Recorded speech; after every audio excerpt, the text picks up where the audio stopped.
नमस्कार, NMF news देख रहे हैं आप। मैं हूं आपके साथ अभिषेक पुंडी।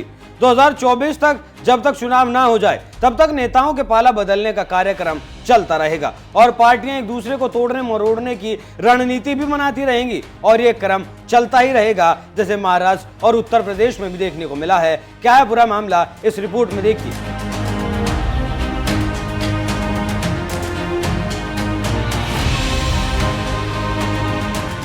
अगर आपको याद हो तो आपको पता होगा कि कैसे प्रयागराज में पेशी के दौरान अस्पताल के समय 3 हमलावरों ने अतीक और उसके भाई अशरफ को गोली मारकर हत्या कर दी थी, जिसके बाद यूपी का माहौल काफी बदल गया और जनता में एक संदेश गया कि योगी अपराधियों पर लगाम लगा लेंगे। और अब उसी अतीक अशरफ की हत्या के बाद पूजा पाल बीजेपी ज्वाइन कर सकती हैं।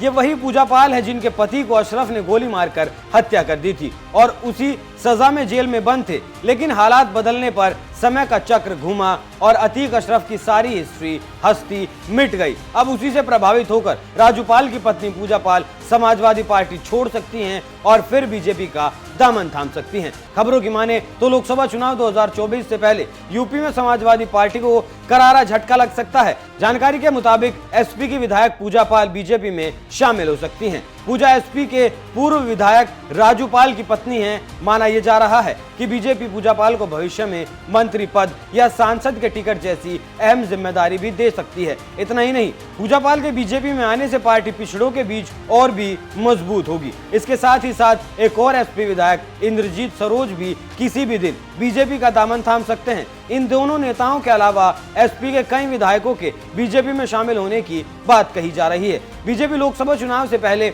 अपने कुनबे के विस्तार की योजना पर लगातार काम कर रही है। इस क्रम में विपक्ष के कद्दावर चेहरों को अपनी तरफ लाने का भरपूर प्रयास किया जा रहा है और इससे लोकसभा की सीटों को सुरक्षित करने का ये मौका तलाशा जा रहा है।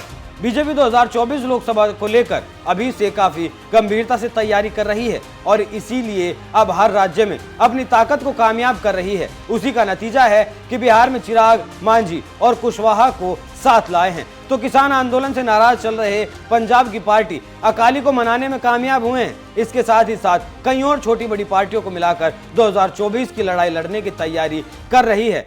वहीं कांग्रेस 26 पार्टियों के साथ काम कर रही है, जिसने पटना और बेंगलुरु बैठक के बाद अगली बैठक मुंबई में करने का फैसला किया है और वो इस मीटिंग में अपनी आगे की रणनीति का खुलासा करने वाले हैं। लेकिन उससे पहले सरकार को काफी टेंशन है। देखना होगा कि आगे क्या होता है और क्या 2024 में तीसरी बार बीजेपी को सत्ता मिलती है या 10 साल बाद कांग्रेस वापसी करने में कामयाब होती है।